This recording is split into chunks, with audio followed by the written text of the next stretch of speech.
He woke to pain. Blinding, searing pain that crawled through his nerves like fire. His body was heavy, his mouth dry, his limbs unresponsive. Chains bit into his wrists and ankles, their cold bite pulling him back into the cruel reality he wished was a nightmare. But this was no dream. The stench of iron and damp stone, the echo of guttural voices in a language not his own, and the feeling of being dragged across the ground by unseen hands made that truth undeniable. As his eyes adjusted, he realized he wasn't on Earth anymore, wasn't even anywhere familiar. The air was thick with a musk that clung to his lungs. Strange glyphs glowed faintly along the walls of a cavernous hall, each symbol pulsing like a heartbeat. Above him, the towering silhouettes of his captors loomed, alien huntresses, 10 of them, each taller than a moon, their eyes gleaming like predators in the dark. Their grips were firm, taloned fingers hooked around the chains tethered to his body. They moved with unity, dragging him across the stone floor with ease, his heels scraping against the rough surface. He tried to speak, to beg, to demand answers, but his throat was too raw.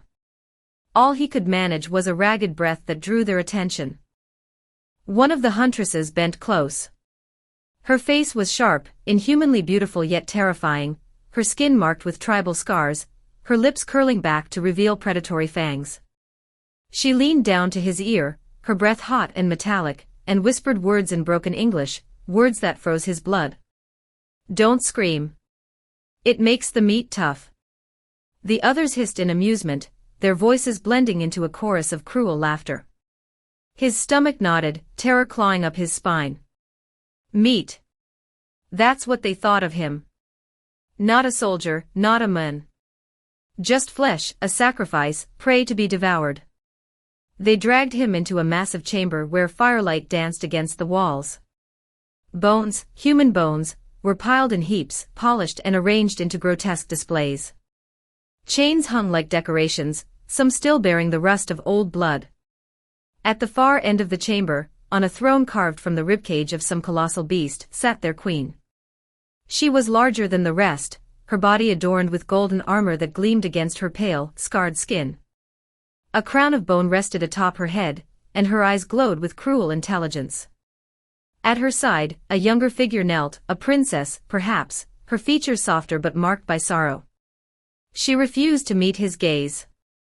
The queen's voice cut through the chamber, commanding and sharp. "Another offering." The huntresses pulled him forward, forcing him to his knees at the foot of the throne. His head bowed under the weight of exhaustion, but he lifted his eyes enough to see the queen studying him like a butcher might examine cattle. "Human," she hissed, tasting the word. "So fragile. So noisy. But if he does not scream, perhaps he is worthy." The huntresses laughed again, their voices echoing off the chamber walls. One of them tugged the chain at his neck, forcing his head back to expose his throat. The queen rose slowly, her movements deliberate, predatory. She descended the steps of her throne and circled him, her claws trailing along his skin. "Do you fear me, human?" she asked. His throat burned. He wanted to shout, to curse, to demand freedom. But instead, he clenched his jaw, refusing to give her the satisfaction of a reply. His silence seemed to amuse her. She leaned close, her lips brushing his ear. "Good. Silence makes the blood sweeter." The huntresses began to chant, their voices rising in a ritual rhythm. The air grew heavy, charged with anticipation. The princess shifted uncomfortably at the queen's side, her hands trembling as she clutched the hem of her garment. Kale, yes, that was his name, though it felt distant now, could see in her eyes a flicker of something the others lacked, regret. The queen raised a ceremonial blade, its edge glistening with the residue of past sacrifices. She lifted it high, the chamber erupting in thunderous roars of approval. Kale's heart pounded, every instinct screaming at him to fight, to flee, to do anything but kneel. Yet his body was weak, drained, bound by chains that cut into his flesh. But still, he did not scream. The blade descended. And he moved. With a burst of desperate strength, Kale twisted his body, yanking against the chains. The sudden defiance caught the huntress beside him off guard, and the blade's tip only grazed his shoulder instead of plunging deep into his chest. Pain seared through him, but it was a small victory. The queen snarled, her voice a thunderclap. "Hold him." The huntresses surged forward, but Kale fought like a cornered beast. He slammed his shoulder into one, sending her staggering. He kicked another, the chain on his ankle striking her face with a sickening crack. For a moment, chaos reigned. And then, he locked eyes with the princess. Something unspoken passed between them. She saw his will to live, his refusal to break, and in return, she moved. Subtle, almost imperceptible, her hand brushed against the mechanism of his chains, fingers pressing where the lock met the cuff. There was a click, faint but real. His right wrist came free. Hope surged. He roared, the sound raw, primal, filling the chamber. The queen recoiled in fury as Kale swung the freed chain like a weapon, striking one huntress across the jaw. Bone cracked, teeth shattered, and she fell. The others hesitated. No prey had ever fought back like this. No human had ever stood against them in their own hall. Kale seized the moment. He wrapped the chain around the ceremonial blade, wrenching it from the queen's hand. The weapon clattered to the ground, and he snatched it up, blood dripping from its edge. The chamber fell silent.